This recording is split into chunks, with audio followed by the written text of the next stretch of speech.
Kita akan bahas insya Allah total 60 menit. Setelah itu pengajian selesai, lanjutkan kehidupan menuju surga. Hiduplah dengan penuh bahagia. Ingat-ingat saja tempat kembalimu adalah surga.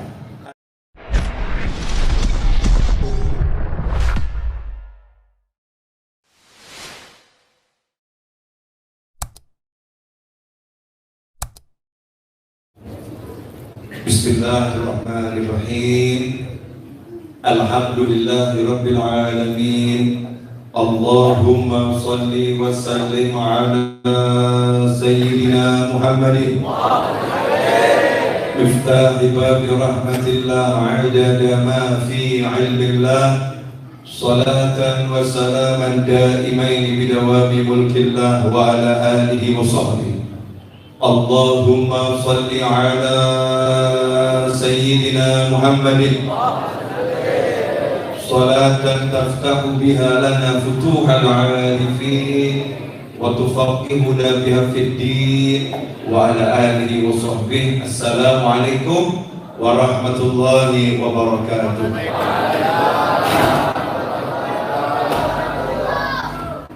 Alhamdulillah, pada waktu duha pagi hari ini Allah Ta'ala pertemukan kita di salah satu rumahnya, yaitu di masjidnya Allah Subhanahu wa Ta'ala, tempat yang terbaik di muka bumi dalam keadaan sehat walafiat. Mudah-mudahan yang kurang sehat jadi sehat, yang sakit jadi sembuh, dan yang sehat serta semuanya tadi menggunakan kesehatannya untuk taat pada Allah Subhanahu wa Ta'ala, dijauhkan dari segala bencana dunia dan akhirat. Amin Allahumma amin. Sahabatku dimanapun antum berada, khususnya semua kawan-kawan saya yang ada di masjid ini, nyantai saja kita sama-sama cari ilmu. Cari ilmu ini adalah perdagangan yang paling menguntungkan. Ada tijarah, ada perdagangan itu judulnya untung dan rugi. Tapi kalau cari ilmu itu dagang yang nggak ada rugi, ya, dagang yang selalu untung. Baru jalan keluar dari rumah untuk cari ilmu, maka jalannya ke surga itu jadi mudah. Man salaka tariqan yaltamisu fihi ilman, siapa yang keluar dari rumahnya untuk mencari ilmu, maka sahhalallahu lahu, Allah menjadikan baginya jalan ke surganya itu mudah. Pertanyaan saya, kalau dari sini mau ke Solo, saya kan dari Solo ke sini ya. Dari sini mau ke Solo, dekat atau jauh? Jauh. Kalau naik pesawat dekat atau jauh? Jauh. Ya, tetap jauh.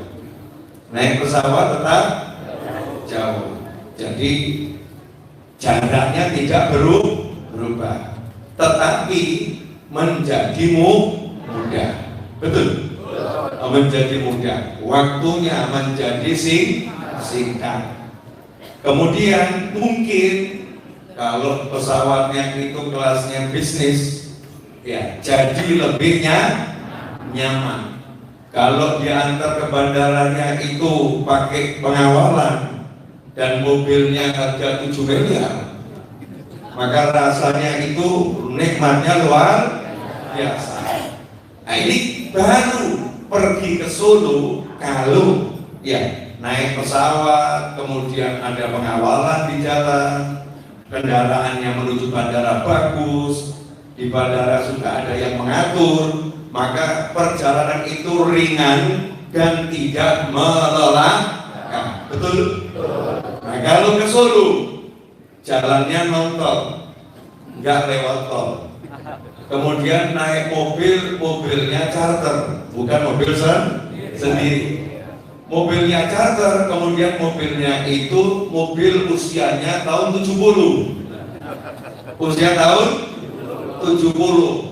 Kemudian non AC. Ya non AC. Kira-kira nyampe nggak Solo?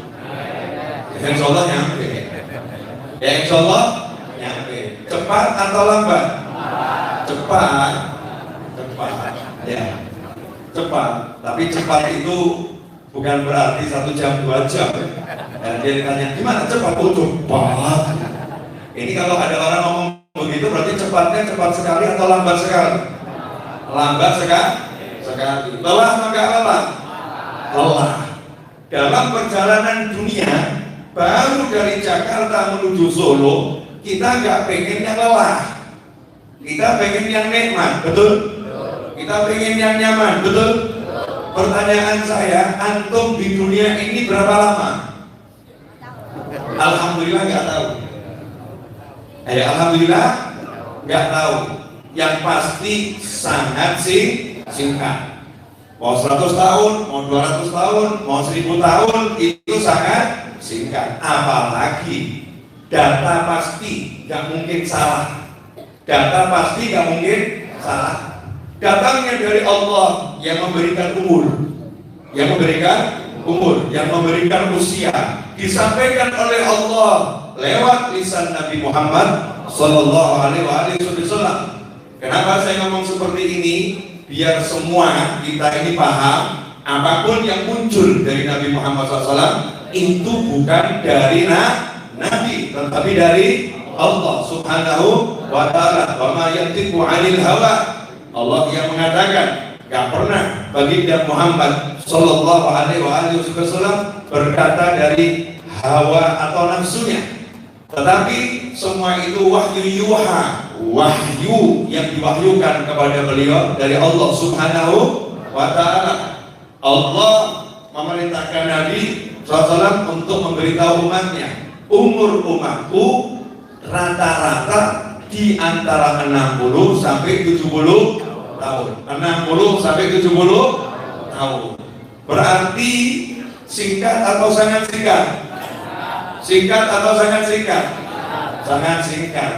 Oh, sekarang saja kalau kita lihat KPR syariah itu ada yang 25 tahun. Ya, 25 tahun. Ada yang 20 tahun yang hutang syariah itu ya. Artinya mungkin 2 kali KPR selesai usianya. Mungkin 1,5 selesai usianya. Udah pindah ke alam barzakh. Berapa tahun di alam barzakh? Gak ada yang tahu. Kenapa? Alam barzakh itu berakhir bukan dari usia manusianya, tetapi usia alam dunia. Dunia kiamat, barzakh selesai. Berganti apa? Alam kebangkitan. Berapa lama alam kebangkitan sampai mahsyar? Wallahu a'lam. Lalu judulnya semua dibangkitkan dari zaman Nabi Adam sampai hari akhir. Kun fayakun, betul kun fayakun. Tapi untuk kitanya berapa lama? Wallahu a'lam. Setelah itu alam apa? Mahsyar, dikumpulkan. Dikumpulkan berapa tahun? Wallahu a'lam. Ada yang mengatakan 1000 tahun. Ada yang mengatakan 1000 tahun di mahsyar. Dan seterusnya. Saya nggak akan bahas itu. Tapi poin ini saja. Di dunia ini kita cuma sebentar. Pertanyaan saya untuk diri saya dan antum semua, sebentar di dunia ini maunya susah atau senang? Bahagia atau sengsara? Berarti lagunya apa? Di sini senang, di sana senang, di mana-mana hatiku senang. Itu kan lagunya ya. Di mana-mana dari kecil. Kita waktu di playgroup TK, zaman saya dulu lagunya begitu. Gak tahu anak-anak zaman sekarang ini lagunya TikTok ya. Lagunya beda mungkin. Kalau zaman dahulu lagunya gak dari begitu. Jadi ibunya yang ikut nyanyi juga senang. Di sini senang, di sana senang, di mana-mana hatiku senang. Jadi poinnya orang hidup pengen ngapain? Bahagia. Gak pengen susah. Nah gimana caranya biar bahagia? Hidup adalah perjalanan menuju alam yang paling membahagiakan, yaitu alam surgawi. Hidup adalah perjalanan menuju tempat yang penuh dengan kebahagiaan, yang disebut dengan Darun Naim, yang negeri kebahagiaan dengan penuh nikmat, tempat yang penuh dengan nikmat. Hidup adalah perjalanan menuju tempat yang gak ada akhir, yaitu menuju keabadian. Karena itu, karena tujuannya menyenangkan, harusnya ketika jalan senang atau gak senang?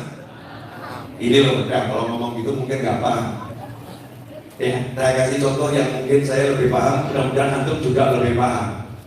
Ya, coba yang baru saja menikah, angkat tangan. Ya, mungkin baru mantan baru sebulan, 2 bulan yang lalu. Ada nggak? Enggak ya. Ya udah. Yang belum lama melihat orang diantarkan untuk menikah, coba angkat tangan. Banyak saya yakin ya. Melihat orang diantarkan menikah.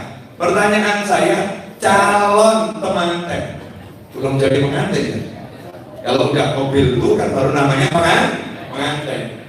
Mempelai ya, calon mempelai pria ini diantarkan menuju tempat akan nikah. Pertanyaan saya, diantarkannya sepi-sepi atau ada tabuhan rebana? Ada tabuhan rebana. Itu sunnah Nabi Muhammad Sallallahu Alaihi Wasallam. Ahli menikah, tunjukkan pernikahan itu dengan biduf tabuhan rebana. Berangkat ini diarak, ya dihantarkan, disenangkan. Temantennya, calon temanten pria ini kira-kira polos atau disalonkan? Mobil aja disalonkan, masa temanten enggak? Ya, mobil aja dimasukkan salon. Apa nyalonkan mobil, temantennya disalonkan, mungkin dikasih lulur sebelumnya. Ya, kemudian masya Allah wajahnya dikasih parfum 7 warna dan 7 aroma. Ya. Pakaiannya dibuatkan khusus.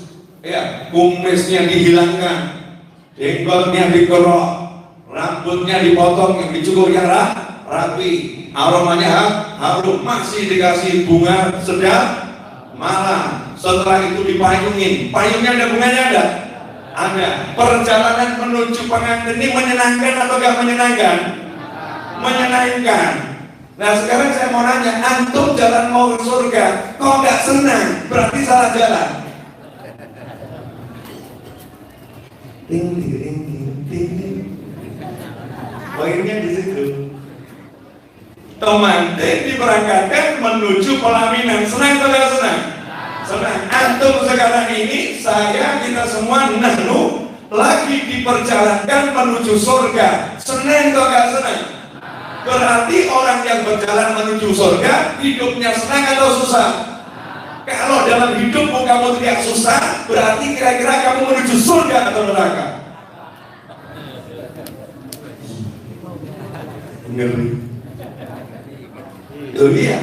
Orang yang gak syukur namanya kufur. Kufur nikmat. Kufur nikmat ancamannya siksa. Maka orang yang hidupnya penuh keluh kesah, berarti dia tidak syukur, dia tidak sabar, berarti dia kufur nikmat, maka terancam dia akan disiksa. Siksa itu ada 3. Yang pertama, siksa di dunia sebelum di akhirat. Yang kedua, siksa di akhirat, di alam barzakh, di alam kubur. Yang ketiga, siksa di neraka.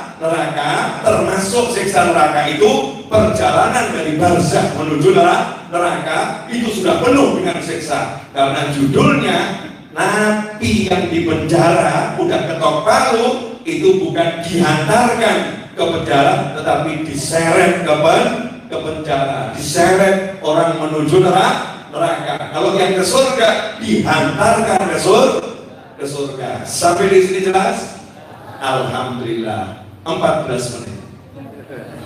14 menit saya bicara, alhamdulillah, dan ini lagi bahas satu kata, bahwasanya orang yang dagangannya itu cari ilmu pasti untung. Kenapa? Karena begitu jalan meninggalkan rumah dijamin sama Rasulullah SAW, Allah akan menjadikan langkahnya ke surgamu mudah. Ini kita akan bahas insya Allah total 60 menit. Setelah itu pengajian selesai, lanjutkan kehidupan menuju surga. Hiduplah dengan penuh bahagia. Ingat saja tempat kembalimu adalah surga.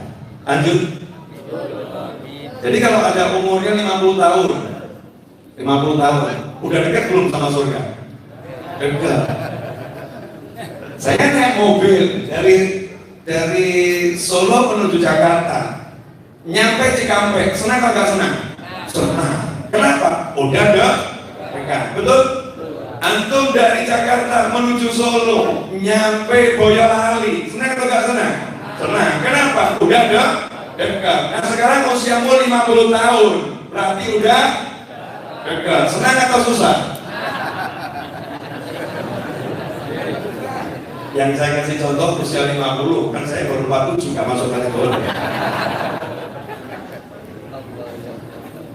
Makanya ikhwanir rahimakumullah, ketika baginda Muhammad sallallahu alaihi wasallam akan meninggal dunia, beliau memanggil salah putri tercintanya beliau sallallahu Sayyidah Fatimah Zahra radhiyallahu taala anha.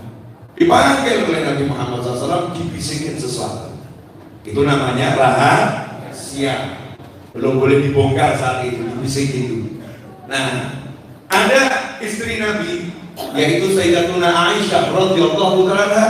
Kenapa? Karena Rasulullah SAW wafat di pangkuan Sayyidatuna Aisyah. Maka ketika Nabi membisikkan itu, Sayyidatuna Aisyah enggak pengen nguping-nguping, enggak. Rasulullah lagi mau nyampe rahasia. Kalau kita udah tahu orang mau rahasia, kita masih deket-deket ngomong apa? Ini namanya budul. Ya, pengen tahu sesuatu yang enggak boleh tahu. Sayyidatuna Aisyah radhiyallahu taala enggak nyantai aja dulu. Dibisikin sesuatu nangis. Sayyidah Fatimah radhiyallahu anha. Gak lama kemudian dibisikin lagi oleh Nabi Muhammad SAW, tersenyum lebar. Maka setelah wafatnya Nabi Muhammad SAW beberapa saat, beberapa waktu, beberapa bulan, Sayyidatuna Aisyah penasaran, ada apa? Siapa tahu boleh disampaikan. Nanya, saya ini ada sesuatu yang penasaran, ganjal di hati saya. Saya tuh heran kok ada manusia bisa menangis dan tertawa dalam hitungan cuma detik, berubah sedemikian cepat. Waktu kamu dipanggil oleh Nabi SAW, dibisikin sesuatu, engkau menangis. Gak lama kemudian langsung dibisikin sesuatu, engkau tersenyum bahagia, tertawa. Maka Sayyidah Fatimah Zahra radhiyallahu taala berkata, ayahku membisikkan ke telingaku mengatakan bahwasannya tidak lama lagi aku akan meninggal dunia. Jadi Rasulullah kasih tahu putrinya, kalau udah waktunya mau berangkat ke alam barzakh. Nangislah Sayyidatuna Fatimah Zahra. Ya, nangis rahmah. Ya, bukan menolak, bukan ingkar, bukan dari ridha. Itu namanya nangis rahmah. Punya rasa kasih sayang karena mau berpisah dengan ayah yang tercinta. Kemudian dibisikin lagi, Rasul mengatakan di antara seluruh anggota keluargaku, kamulah yang paling cepat menyusul aku ayahmu ini.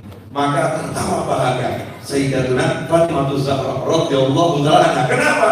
Karena akan segera pindah ke akhirat, ke surga bersama ayahnya. Pertanyaan saya, mohon maaf, seandainya istri tercintamu nanti setelah panjang umur fita'atillah, hidup berpuluh-puluh tahun, terus istri tercintamu bisikin gini, Mas, aku kelihatannya hari berangkat ke alam barzakh. Dan dalam mimpi yang kulihat, setelah aku meninggal, engkau yang akan menyusul.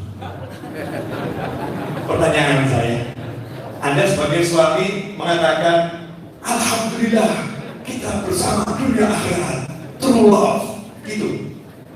Atau kalau mati jangan ngajak-ngajak. Yang mana? Pertanyaan saya yang mana? Yang pertama atau yang kedua?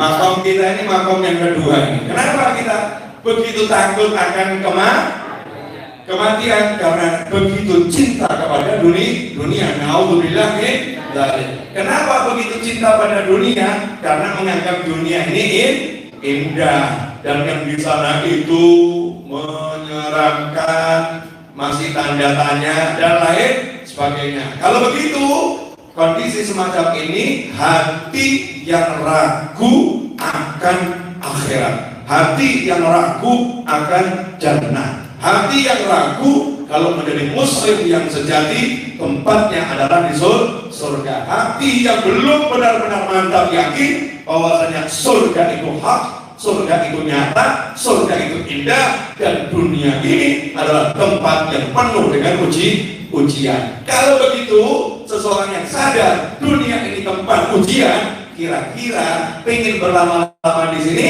atau kalau boleh kita pengen segera pindah? Gila, memang kalau kebenaran disampaikan tuh ya begini deh. Ini yang namanya kebenaran yang harus disuarakan, harus disampaikan. Ternyata kita tenggelam dalam lautan hubbud dunia, kita tenggelam dalam lautan cinta sama kehidupan dunia. Buktinya cinta apa? Dipisahkan darinya sakit hatinya, dijauhkan darinya sakit hatinya, gajinya dikurangi sakit hatinya, dipecat dari pekerjaan sakit hatinya, dijauhkan dari sumber rezeki sakit hatinya. Hidupnya kalau gampang dan ada ketenangan. Kenapa? Dunia mengakar di dalam hati. Beda sama orang-orang yang true love sama jannah, benar-benar cinta akhirat. Nyantai hidupnya nikmat. Pokoknya Rasul udah bilang salah siapa yang jalan cari ilmu, jalannya ke surga mudah. Kalau jalannya ke surga mudah, padahal surga ini jalannya ada di muka bumi, ada di dunia. Berarti hidup di dunia akan jadi mudah. Oleh karena itu, kalau aku pengen hidupku mudah, hidupku enak, hidupku nyaman di dunia, maka jalan yang paling mudah dan jalan yang paling enak adalah aku harus istiqomah cari ilmu. Karena itu dia akan nyantai cari ilmu, kemudian dia ikhtiar cari nafkah, tapi hatinya fokus pada ilmu. Apa yang terjadi?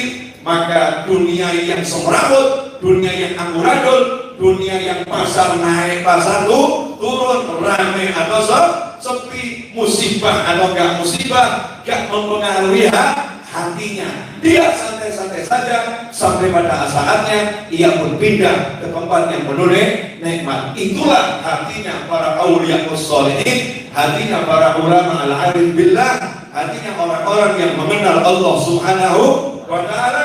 Dan semoga kita semua diberi hati yang semacam itu. Amin Allahumma amin. Boleh saya ceramah? Belum ceramah tadi. Sekarang boleh ceramah? Boleh. Setelah 22 menit. Jadi cari ilmu senang atau gak senang? Senang atau gak senang? Syaratnya ada, biar ilmu itu menyenangkan. Nomor 1, meyakini bahwasannya yang memberi ilmu hanya Allah, bukan yang lain. Jadi kalau tahu yang memberi ilmu itu hanya Allah Subhanahu wa ta'ala, kita tidak akan merendahkan siapapun orang yang menyampaikan ilmu yang benar. Contoh kasus khotbah Jumat. Khotbah Jumat itu kan proses belajar dan mengajar, betul ya? Makanya kalau ada orang Jumatan, kemudian khotibnya lagi menyampaikan kajian, atau bahasa kita khotib lagi khotbah menyampaikan kajian, kok kita menegur orang yang ramai, kita ngomong begitu, menoleh sesaat, memalingkan fokus kita dari khotib sesaat ke arah orang lain, walaupun tujuannya baik mengingatkan orang, maka kita tidak akan mendapatkan pahala sholat Jumat. Kewajibannya gugur, tapi pahala tidak dapat dihukum oleh Allah Subhanahu wa ta'ala. Kenapa? Karena kamu tidak mau belajar sungguh-sungguh, gak mau cari ilmu. Udah aku tukar 2 rakaat zuhur dengan 2 khutbah, tapi kamu remehkan dan kamu abaikan, maka Allah tidak memberikan pahala untuk sholat Jumatnya. Diblokir. Kenapa diblokir? Syarat dan ketentuan tidak dipenuhi.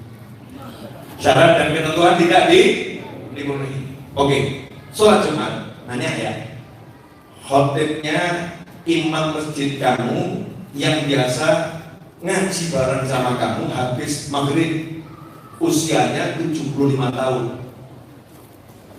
kalimatnya nggak jelas. Ya. Kemudian Jumat berikutnya khotibnya Habib Novel bin Muhammad Al-Urus. Pertanyaan saya, lebih khusus mana kamu mendengarkan? Begitu Habib Novel datang, kamu, Habib Novel. Wah, ini juga sesuatu yang salah dalam proses cari ilmu. Unzur maqal wala tanzur man qal. Jangan melihat yang berbicara siapa, tapi melihat apa yang dibicarakan. Karena kita nggak pernah tahu seorang penceramah akan berbicara apa, maka syaratnya adalah diam dan dengarkan sampai nanti tuntas. Dan ketika ada penceramah berbicara, jangan kamu anggap dia yang akan memberikan ilmu ke dalam hatimu, karena manusia tak punya kuasa untuk itu. Maka yakinlah al-alim huwallah, seperti yang dikatakan oleh malaikat, subhanaka la ilma lana illa ma 'allamtana innaka antal alimul hakim. Malaikat berkata kepada Allah Subhanahu wa taala ketika melihat Nabi Adam alaihissalam mengajarkan kepada malaikat nama benda-benda yang malaikat tidak tahu. Malaikat berkata, subhanaka la ilma lana, ya Allah maha suci engkau, kami tidak punya ilmu kecuali yang engkau ajarkan kepada kami. Al-muallim huwallah, yang mengajarkan adalah Allah Subhanahu wa ta'ala. Maka sikap pencari ilmu yang sejati adalah duduk diam mendengarkan, kemudian minta kepada Allah, ya Allah berilah aku ilmu dari lisannya, berilah aku ilmu dari apa yang disampaikannya. Karena begitu Allah memberikan ilmu, yang didengar ini akan dimasukkan ke dalam hati dengan bentuk yang Allah mau, bukan apa yang disampaikan oleh penceramah. Boleh contoh? Boleh. Ada orang jual es. Es segar, segar. Itu lagi dakwah atau lu jual es? Jual es ya. Tapi ada seorang mencari ilmu.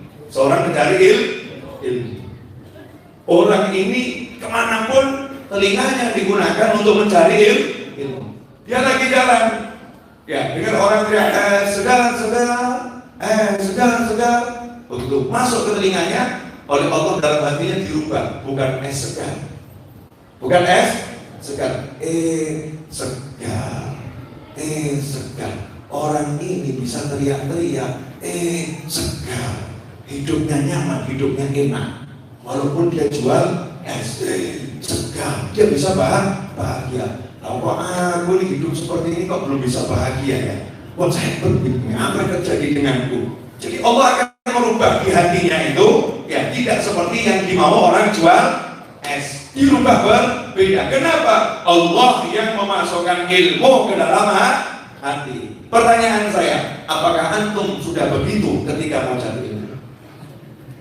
Apakah kita justru ahli membandingkan ilmunya ustadz yang satu dengan ustadz yang lain, kemudian mengunggulkan ustadz yang satu untuk mengincar ustadz yang lain, merendahkan ya satu guru dengan mengangkat guru yang lain, memuliakan seseorang untuk menghinakan orang lain? Apakah itu yang namanya pencari ilmu? Apakah itu yang diajarkan oleh baginda Muhammad sallallahu alaihi wasallam? Sementara Rasulullah sallallahu alaihi wasallam mengajarkan kepada Khalifah Ali bin Abi Thalib radhiyallahu taala anhu, sehingga diabadikan dalam ucapannya Sayyidina Ali, ana abdu, aku adalah hamba, seseorang yang mau mengajarkan ilmu kepadaku walaupun cuma satu huruf. Sementara ustaz-ustaz yang kadang kita pandang ilmunya di bawah bulan, itu mengajarkan banyak huruf kepada kita. Nah, ini cara yang salah, dan itulah yang menyebabkan tidak barokah, tidak manfaat, sehingga ilmunya tidak menjadi jalan menuju surga, tetapi ilmunya menjadi jalan naudzubillah min dzalik, jalan yang kesasar, bukan ke surga, tapi mampir dulu, naudzubillah min dzalik, mampir siksa kubur, mampir azab nanti di mahsyar, mampir nanti azab di neraka, naudzubillah min dzalik. Karena itu pasang niat yang baik dalam cari ilmu, betul-betul minta ilmu dari Allah Subhanahu wa ta'ala. Kemudian kalau ada orang yang menyampaikan ilmu dan engkau mendapatkan manfaatnya, atau engkau belum bisa mendapatkan manfaatnya, tapi orang itu telah berjuang menyampaikan ilmu yang benar sesuai yang dimau Allah dan Nabi Muhammad SAW, maka tugas kita adalah berterima kasih. Kenapa berterima kasih? Karena Allah menyatakan lewat lisan Nabi Muhammad SAW, man lam yashkurin nas lam yashkurillah. Siapa yang enggak terima kasih kepada manusia yang dijadikan sebagai jalan kebaikan baginya oleh Allah Subhanahu wa taala, bahasa singkat kita, siapa yang tidak berterima kasih kepada manusia yang berbuat baik kepadanya, maka dia tidak dicatat sebagai orang yang bersyukur kepada Allah Subhanahu wa taala. Meskipun orang itu ahli zikir alhamdulillah, alhamdulillah, alhamdulillah. Meskipun orang itu ahli, dia itu sodakoh, tapi kalau tidak berterima kasih kepada, tidak menghargai orang yang dipakai untuk menyampaikan kebaikan. Dan dari sekian banyak manusia, yang paling kita harus berterima kasih adalah orang tua kita masing-masing. Karena orang tua kita lah menjadi perantara terbesar kebaikan dengan lahirnya kita ke muka bumi, dan khususnya kita dibimbing, ditalkin untuk mengucapkan 2 kalimat syahadat. Sejak kita lahir sudah kita diazanin di telinga kanan, dikomahin di telinga kiri. Untuk apa? Dikenalkan pada Allah, dikenalkan sholat, dan seterusnya kita dibimbing. Maka sebesar apapun bakti kita untuk orang tua, itu belum bisa membalas sekecil apapun kebaikan orang tua kita masing-masing. Mudah-mudahan kita termasuk anak yang bersyukur dengan berbakti pada orang tua. Amin. Lanjut. Ini enaknya ceramahnya Bapak. Loh, saya belum ceramah. Tadi lagi bahas apa? Dagangan yang gak mungkin rugi, yaitu cari ilmu dan mengajarkan ilmu. Jadi saya gak pernah rugi, saya untung terus. Untung.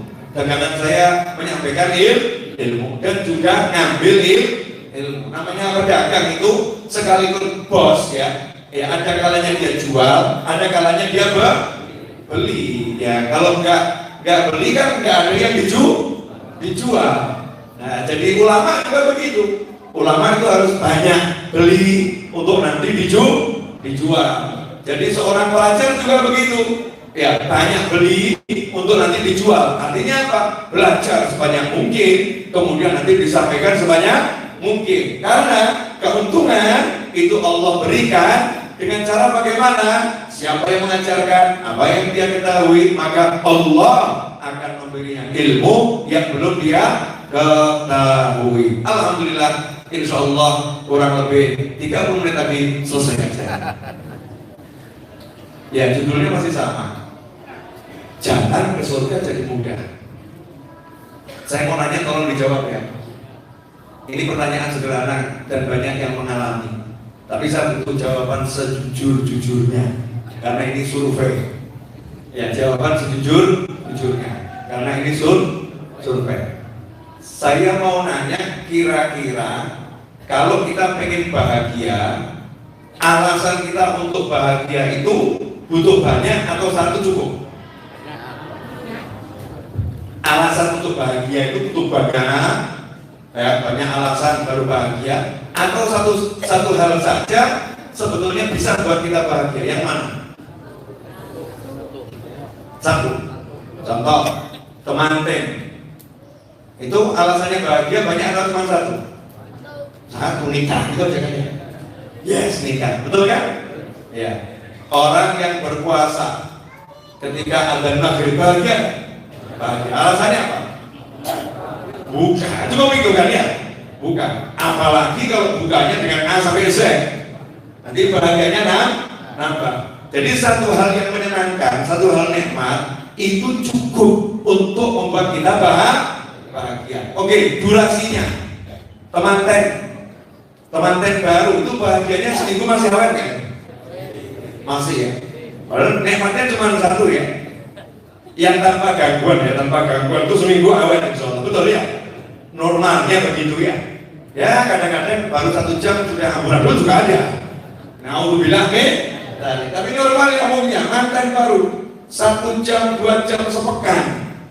Ya, sampai dalam syariat itu boleh kalau mantan baru ya masih menikah dengan perawan, maka dia boleh dalam sepekan dia itu tidak hadir sholat Jumat kalau memang itu hari Jumatnya masuk dalam waktu sepekan. Kenapa?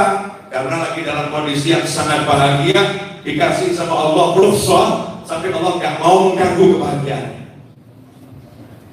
Allah, Anda baru makin istimewa ya.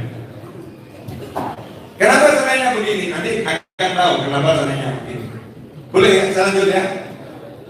Dapat uang 100 juta, nggak pakai susah payah, tiba-tiba dikasih orang, nih 100 juta buat kamu, bahagia kan?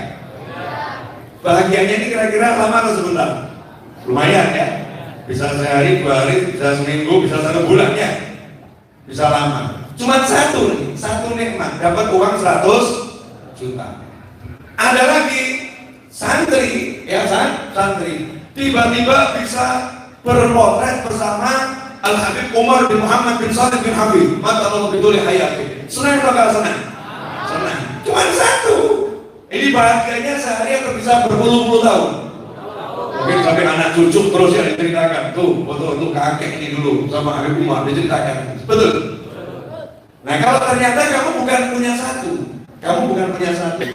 punya 2000 nikmat. Harusnya bahagia tanpa henti atau bahagia terhenti? Harusnya bahagia tanpa henti atau bahagia terhenti? Bahagia tanpa henti, betul ya? Oke, contoh, mau makan, ya, setelah makan ada durian, senang nggak? Senang. Ternyata di samping durian, misal gitu ya, ada pepaya, ada semangka, ada lapokan, macam-macam, aneka ragam buah-buahan disiapkan untuk kita, ya, untuk kita. Hari itu kita mikir nyari buah-buahan nggak? Enggak, cukup menikmati ini dengan senang. Betul begitu? Hidupmu tadi berapa tahun di dunia? Rata-rata 60 sampai 70 tahun. Coba kamu hitung nikmat Tuhanmu yang ada dalam dirimu. Tolong. Lain tahu itu nikmat Allah. Kalau kamu mau menghitung nikmatnya Allah, kamu nggak mungkin bisa hitung. Berarti nikmatnya Allah di diri setiap kita ini, mau kaya, mau miskin, mau tampan, mau belum tampan, mau cantik, mau belum cantik, ya mau berilmu, mau yang nggak punya ilmu, bahkan yang akalnya dicabut gila sekalipun, saya mau nanya, dalam dirinya apakah nikmat Tuhannya, nikmat Allah bisa dihitung? Tidak bisa dihitung, betul? Nah, kalau udah punya nikmat yang tak terhitung, tapi hidupnya berkeluh kesah, susah, cemberut, murah, durja, gak enak wajahnya. Manusia yang semacam ini layaknya dibawa ke surga atau yang nyicipin ketemu malaikat yang agak-agak wajahnya, bentuknya itu begini. Kalau malaikat yang wajahnya cemberut kan cuma malaikat siapa? Malaikat penjaga neraka. Jadi orang kalau di dunia suka cemberut, layaknya ketemu malaikat mana? Betul. Nah, kalau malaikat yang wajahnya langsung tersenyum terus, malaikat siapa? Ridwan. Jadi kalau kita murah senyum, berarti tempat kita di mana? Di tempat ketinggal-tinggalnya malaikat Ridwan.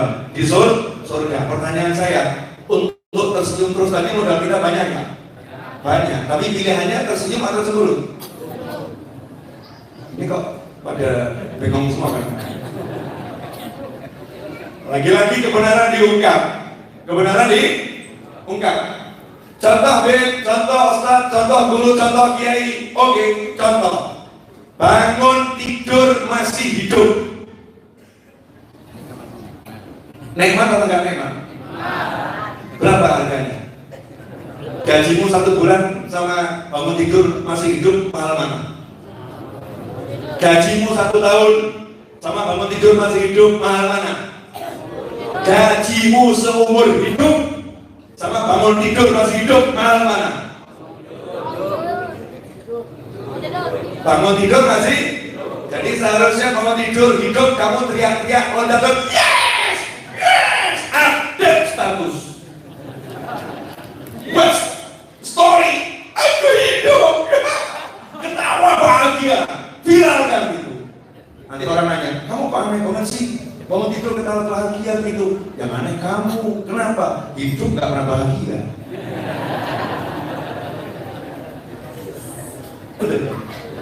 Jadi yang aneh yang mana? Yang bangun bahagia atau yang hidup gak bahagia? Yang hidup gak bahagia. Jadi kalau yang bangun tidur bahagia itu aneh atau benar? Benar. Makanya bangun tidur suruh mengucap apa? Alhamdulillah. Tapi banyak orang mengucap urip kok bayang ini, hidup kok semacam ini. Kapan keadaan ini berubah? Betul kan ya? Kapan keadaan ini berubah? Sampai kapan hidupku semacam ini? Sampai kapan hidupku seperti ini? Satu nikmat hidup tidak bisa membuat dia bahagia. Aneh gitu. Oh, nikmat yang luar biasa. Belum lagi nikmat punya ayah, nikmat punya ibu. Apalagi udah nol nikah, noleh kanan, ada pasangan di hidup. Apalagi udah punya anak, mungkin anaknya masih bayi, ada di posnya, noleh ada anak. Itu semua nikmat. Seandainya kamu dipecat gak punya duit sekalipun, seharusnya kamu tertawa bahagia. Kenapa? Aku hanya gak punya uang, tapi aku punya semuanya. Bagaimana kalau saya balik? Boleh saya balik? Kamu punya uang, tapi gak punya mata. Mau? Kamu punya uang, tapi kamu gak punya hidung. Mau? Hidungnya gak bisa digunakan untuk mencium. Mau? Kamu punya uang, tapi gigimu habis, lidahmu kena kanker yang paling mengerikan. Naudzubillah min dzalik. Mau? Kamu punya uang, tetapi ginjalmu 0% berfungsi. Mau?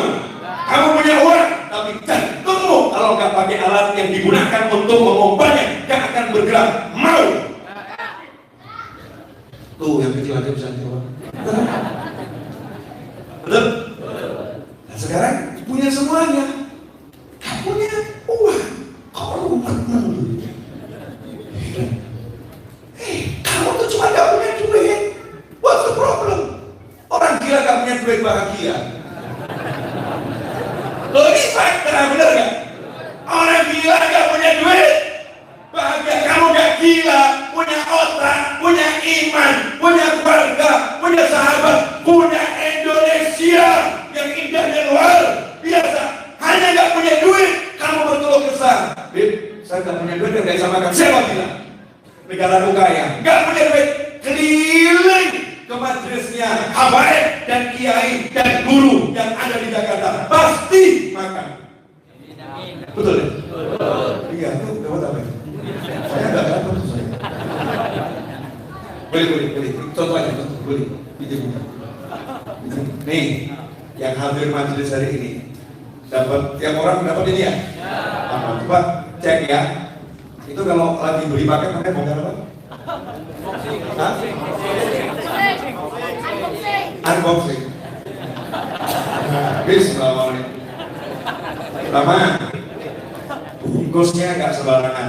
Kuning, hijau, biru, pink, ya, orange, indah, betul? Kemudian isinya, ini belum dikurangi kan? Ini standar ya, standar. Masya Allah, nih. Ini buat hidup 3 hari bisa. Oh iya, dikit-dikit juga ya. Bisa. Ini, wah ini buat 1 bulan nih, benar. Masya Allah. Wah, apalagi ini buat modal kerja. Tinggal beli pisang digoreng, ini pisang goreng. Nah, kalau nggak punya kopi, udah ada gula sama teh, selesai. Untuk ini aja, udah bisa hidup berapa lama ini? 1 majelis. Ini Indonesia, Bu. Indonesia, bro, kaya, murah hati, dermawan, baik hati. Itulah negaraku. Kamu takut hidup di sini? Aneh. Padahal kamu mukmin.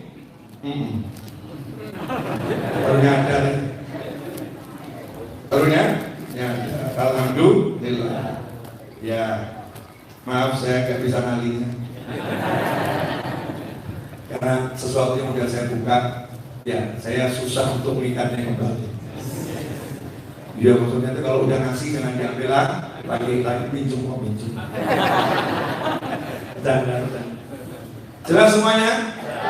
Apa? Jadi kalau kamu dipecat, saya mau kasih gambaran yang jelas nyata, karena ini kan kondisi kehidupan semacam ini ya. Kamu dipecat dari suatu kantor, apakah hidupmu kiamat? Enggak. Tapi kalau kamu dipecat sama Allah Ta'ala, kiamat gak itu? Kiamat. Kalau cuma dipecat dari kantor, masih banyak kantor yang buka, ketuk kantor yang lain. Contoh, ada contohnya. Nabi Musa dan Nabi Khidir alaihi wassalam kelaparan, kalau nggak makan bisa isdet, bisa pindah ke alam barzakh. Kalau nggak makan bisa pindah ke alam barzakh. Kondisinya semacam itu, maka syariat mengharuskan, mewajibkan yang bersangkutan harus cari makan. Karena nggak megang uang, nggak ada uang, ya, dan nggak ada pekerjaan yang bisa dikerjakan saat itu darurat, maka harus minta sesuatu hanya untuk menyambungnya nyawa, bukan untuk memperkaya diri. Maka beliau ketuk pintu satu persatu warga sebuah desa. Hanya saja kebetulan desa yang dimasukin bukan daerah Pejaten, ya, bukan Kemang, bukan Jakarta, ya, bukan Tangerang, bukan Solo, bukan Bandung. Ternyata ini adalah Qaryatul Bukhala, desanya orang-orang pelit, alias perumahan elit pelit. Ya, perumahan elit pelit. Yang minta gak nanggung-nanggung, dua manusia yang gagah dan wajahnya ganteng. Yang satu namanya Nabi Allah Musa alaihi salam, yang satu namanya Nabi Allah Khidir alaihi salam. Ngetuk pintu, gak ada yang menerima, semuanya nolak. Yang lain kami gak kasih makan, ngasih makan aja gak mau berjuang. Apakah Nabi Musa dan Nabi Khidir kemudian berhenti? Udahlah, gak dikasih. Ya, di sini pelit, dah kita tahan diri saja, siap menyongsong kematian. Kelaparan sampai mati gak apa-apa. Toh kita udah ngetuk, tapi ditolak. Apakah seperti itu? Tidak. Satu nolak, pindah ke tempat yang lain. Satu nolak, pindah ke tempat yang lain. Sampai ketemu rumah yang mau roboh. Apakah Nabi Musa dan Nabi Khidir alaihi wassalam kemudian mengatakan kita tidak akan bereskan rumah ini karena kita lapor, karena kita mau mati? Enggak. Beliau terus memperjuangkan kebaikan. Lihat rumah mau roboh, maka dibereskan, terus bergerak. Ini yang diajarkan oleh Allah dan Nabi Muhammad Sallallahu Alaihi Wasallam. Lantas pertanyaan saya, apakah dalam perjalanan itu Nabi Musa dan Nabi Khidir bahagianya berkurang? Enggak. Apakah lapar bisa merusak bahagianya? Enggak. Apakah ditolak bisa merusak bahagianya? Enggak. Sekarang saya nanya sama kamu, apakah bahagiamu mudah dirusak?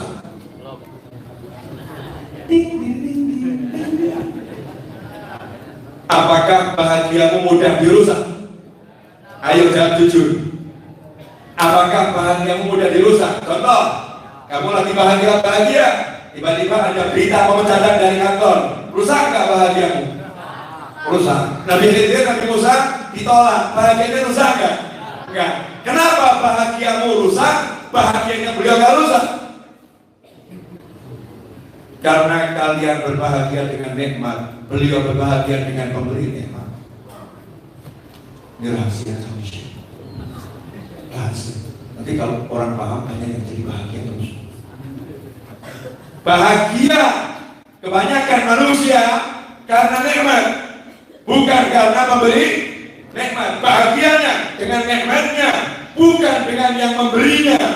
Sementara al-anbiya wal mursalin, para nabi dan rasul, para wali, orang-orang yang saleh, bahagianya itu melihat Allahnya, baru melihat nikmatnya. Sementara kita melihat nikmatnya, lupa Allahnya, maka bahagianya akan dirusak oleh Allah. Dengan sedikit diberikan yang gak enak, bahagianya pun porak-poranda. Na'udzubillah min dzalik.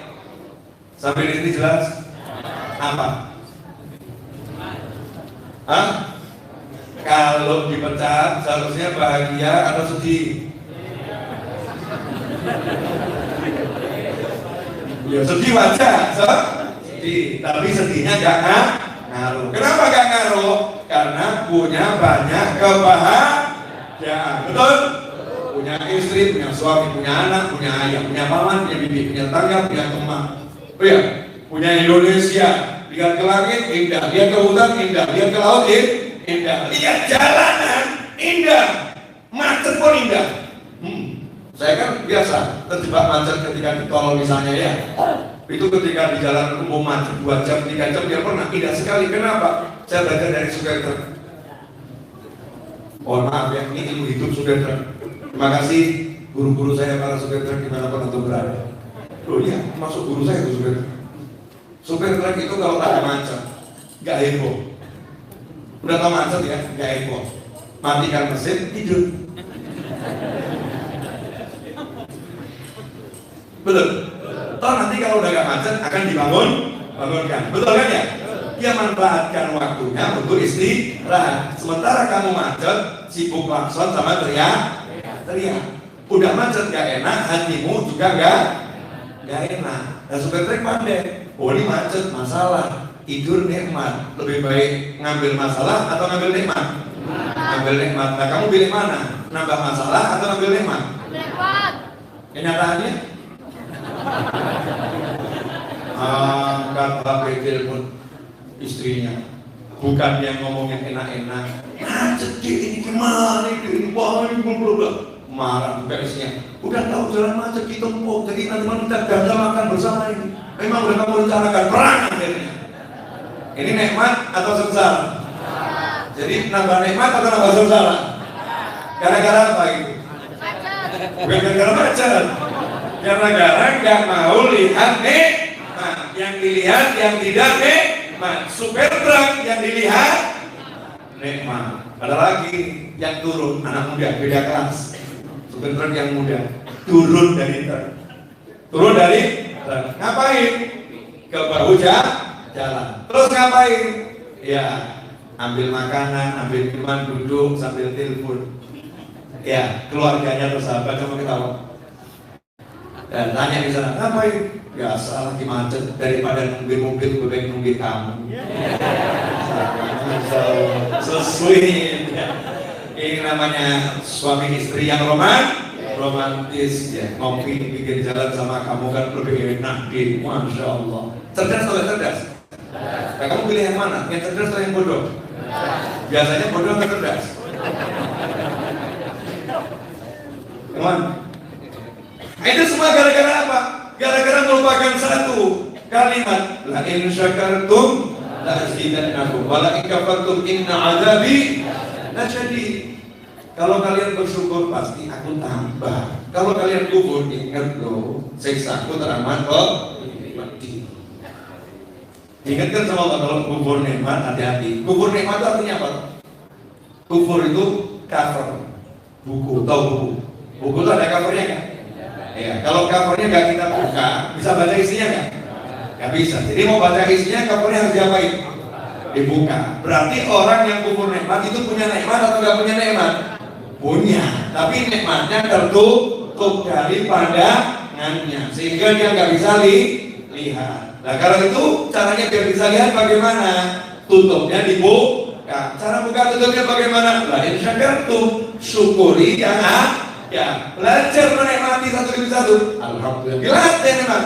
Punya tangan bisa bergerak dengan izin Allah, nikmat, mudah ya Allah, lengkap tangannya. Ya, bandingkan dengan yang lain yang lebih susah. Ada orang yang tangannya semalam nggak bisa bergerak. Ada orang yang tangannya nggak sempurna. Ada yang kulitnya juga nggak seindah aku. Itu nanti bisa buat kita bahagia. Satu demi satu, oleh tangan, oleh kaki, terus biasakan seperti itu. Maka nanti hidup kita akan penuh dengan warna kebahagiaan dan gak akan pernah bisa tersentuh dengan kesusahan. Bahkan ketika susah nempel, bahagia.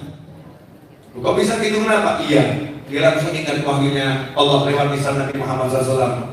Ya, was-sabru thawabuhul jannah. Orang itu kalau sabar, pahalanya surga. Sehingga dia begitu dapat yang gak enak, dia bisa lihat yang enak banyak dilihat, yang gak enak pun sama dia dilihat jadi enak. Ya contoh Ibrahim bin Adham radhiyallahu taala anhu. Sayyidina Ibrahim bin Adham radhiyallahu taala anhu, ketika ada seorang prajurit kerajaan jalan di padang Sahara, nanya pada beliau radhiyallahu anhu, mana perkampungan terdekat? Sayyidina Ibrahim bin Adham dengan santai menunjuk ke arah pemakaman itu. Maka prajurit kerajaan marah. Sayyidina Ibrahim bin Adham dipukul dengan popornya pedang, gagangnya apa? Pedang. Tuh dagingnya terhuyung-huyung berdarah. Kemudian prajurit tadi pergi meninggalkannya sambil menganggap orang gila. Ditanya mana perkampungan terdekat, menuju ke pemakaman. Gak menghargai saya petugas kerajaan. Gak jauh dari situ ada orang yang perhatikan. Orang tadi ditanya mana perkampungan terdekat, yang gak jawab justru dia nanya, tahu gak kamu siapa yang barusan kamu pukul tadi? Orang gila. Orang gila. Kenapa kamu ke orang gila? Saya tanya perkampungan terdekat, dia nunjuk ke arah pemakaman.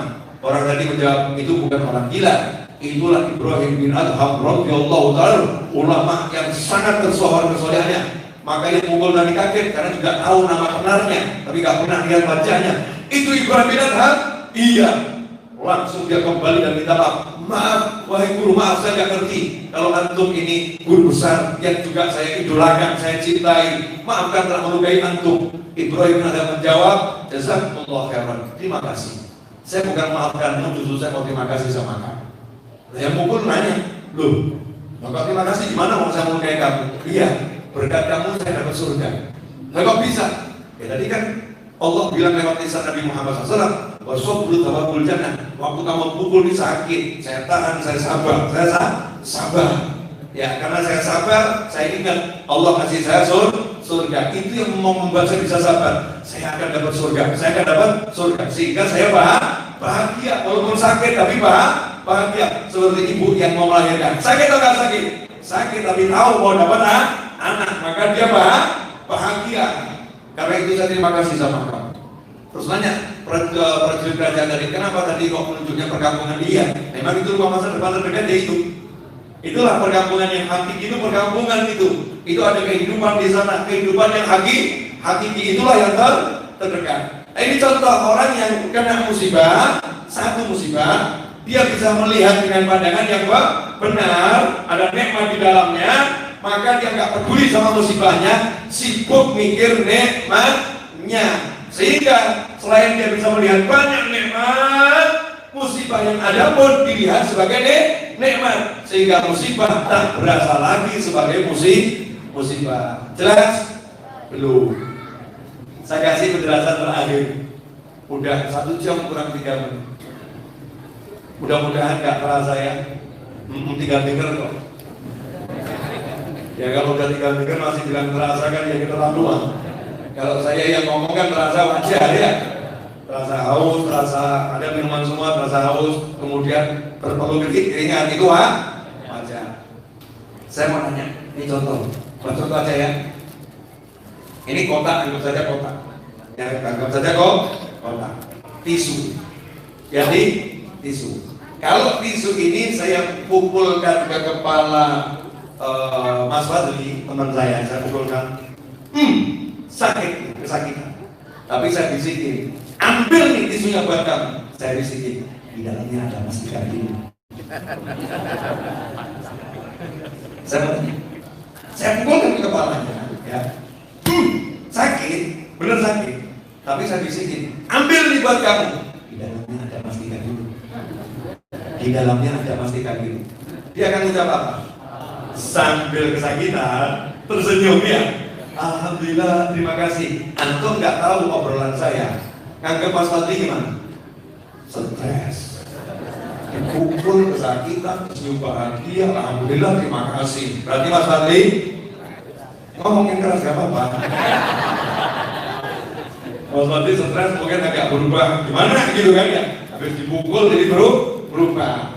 Nah, setelah itu ada yang penasaran nanya, kamu kok ketawa bahagia, gak marah sama Habibnya, ketawa bahagia? Gimana gak bahagia? Tadi dibisikin, dalamnya ada emas 3 kilo. Oh kalau gitu saya juga mau dipukul. Betul kan ya? Kalau gitu saya juga mau dipukul. Nah dalam semua ujian dari Allah Ta'ala, semua yang gak enak, di dalamnya itu bukan lagi emas, ada surga, ada jannah. Berarti enak atau gak enak? Nah, kenapa ngeluh terus, dikasih sempit rezeki ngeluh. Padahal di antara dosa ada dosa yang tidak bisa dihapuskan kecuali rasa susah karena mencari rezeki. Mungkin punya dosa yang besar itu tak ketahuan gitu kan ya.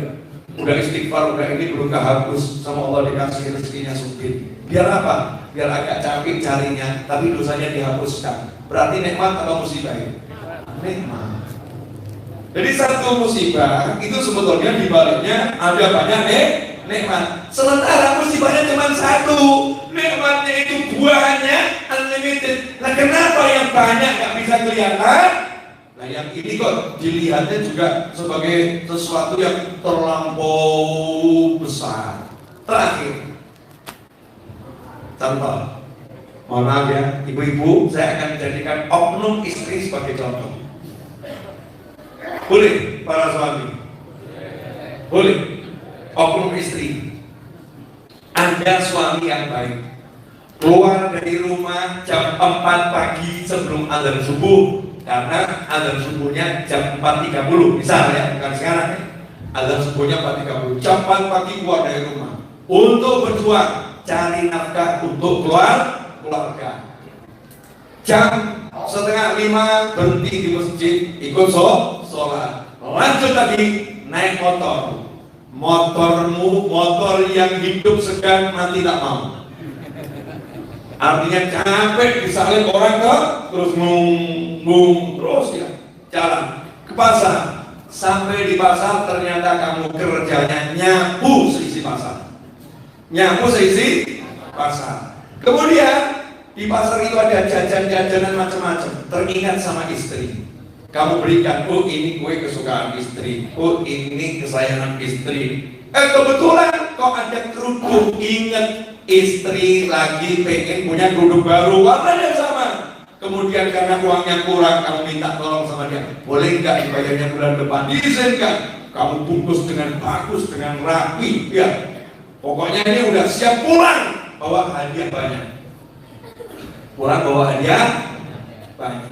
Biasanya sampai rumah itu jam 7 malam. Malam itu sampai rumah jam 9 malam. Jam 9 malam. Pintu rumah dikunci.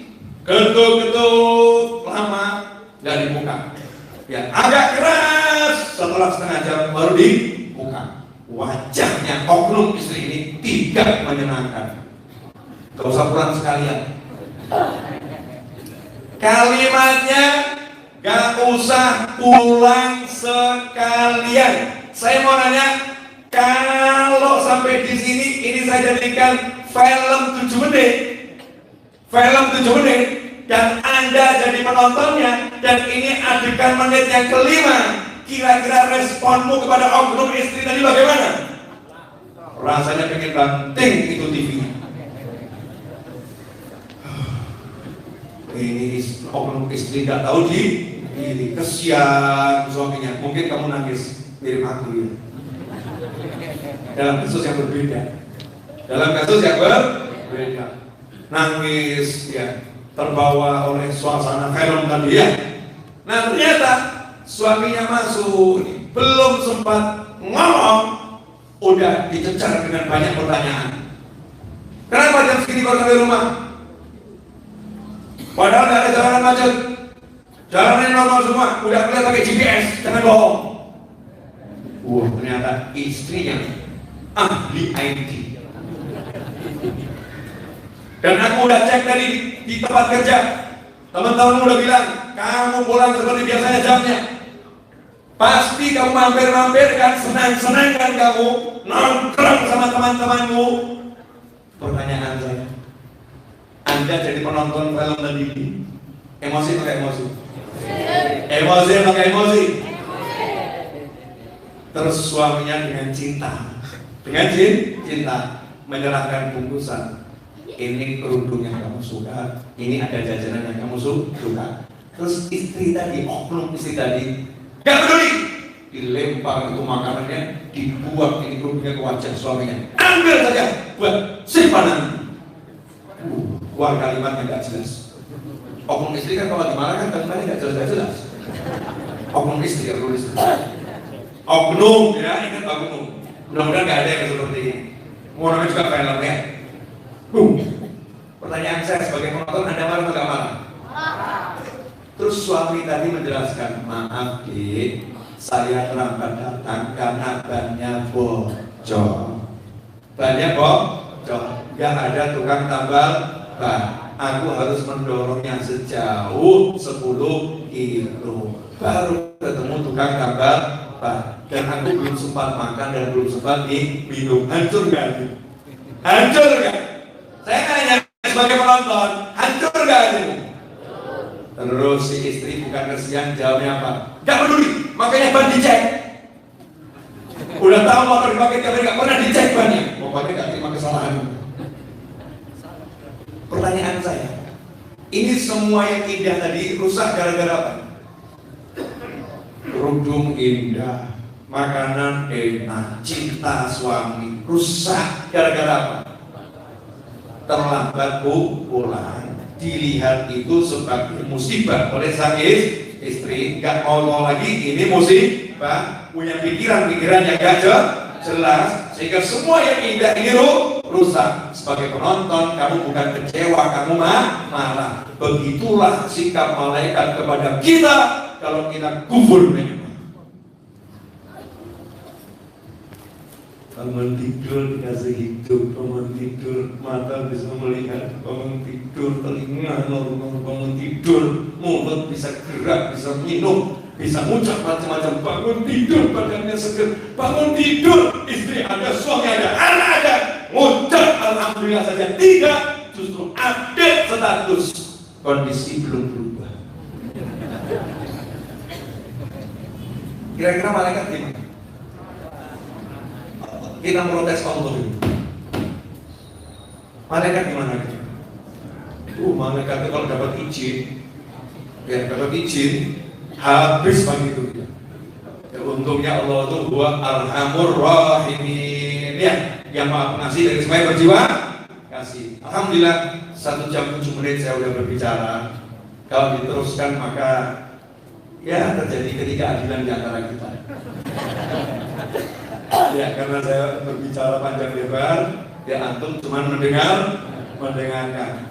Insya Allah yang 1 jam lewat ini barokah dan manfaat.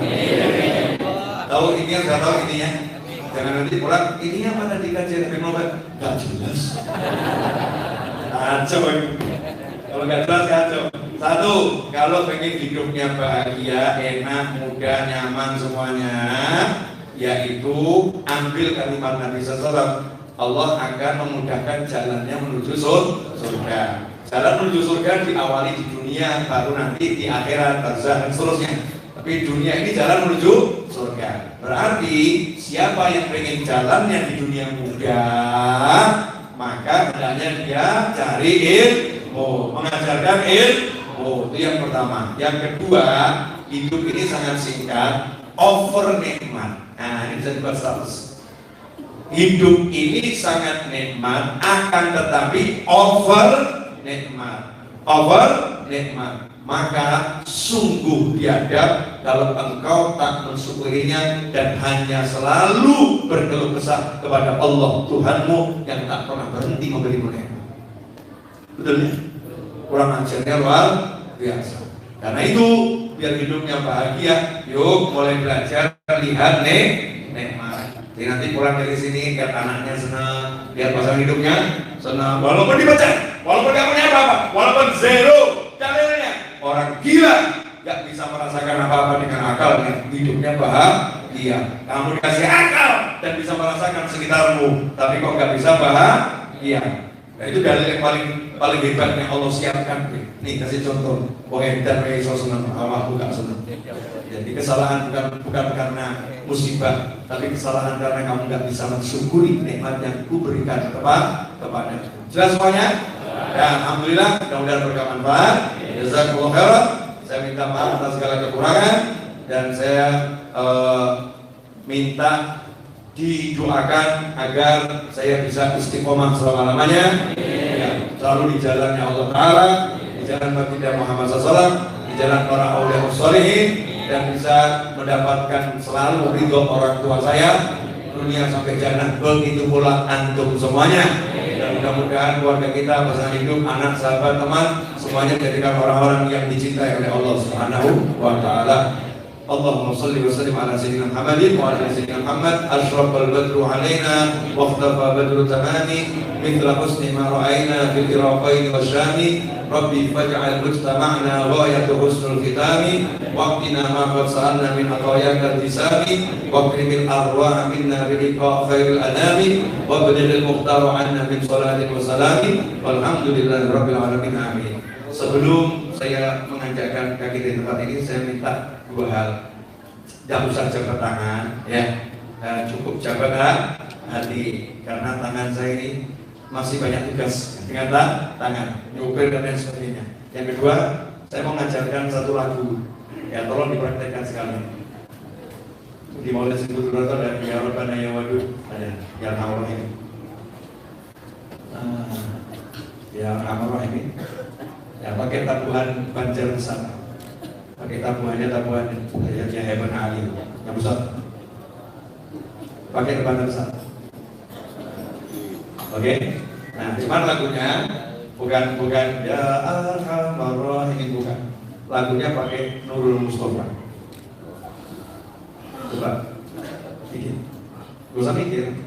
Nurul Mustafa Ya Arhamar Rahimin, Ya Arhamar Rahimin, Ya Arhamar Rahimin, farrij 'alal muslimin, farrij 'alal muslimin. Allahu Allahu Allahu Allah. Ini karangan saya baru. Jangan dikira pakai ilmu orang gila. Ya Arhamar Rahimin, Ya Arhamar Rahimin, Ya Arhamar Rahimin, farrij 'alal muslimin, farrij 'alal muslimin. Oke, stop. Masih salah. Kita apa? Nah, nanti kamu pelajari di rumah, ya. Nah, itu akan menjadi lagu baru untuk Ya Arhamar Rahimin. Jadi biar agak seger sedikit. Kalau biasa kan Ya Arhamar Rahimin, itu lagu sudah umum. Nah, kita akan buat yang sedikit ya umum. Ya Arhamar Rahimin, pakai Ya Arhamar Rahimin, Ya Arhamar Rahimin, farrij 'alal muslimin, farrij 'alal muslimin. Allahu Allahu Allahu Allahu Allahu Ya Arhamar Rahimin, Ya Arhamar Rahimin, Ya Arhamar Rahimin, farrij 'alal muslimin, farrij 'alal muslimin. Allahu Allahu Allahu Allahu. Tugas saya kan ngajari guru. Kalau nyanyi bukan. Nanti kalau saya ikut nyanyi, Habib Syekh lewat. Iya, karena suara saya jelek, jadi sopo tiga lewat gitu. Nggak didengerin.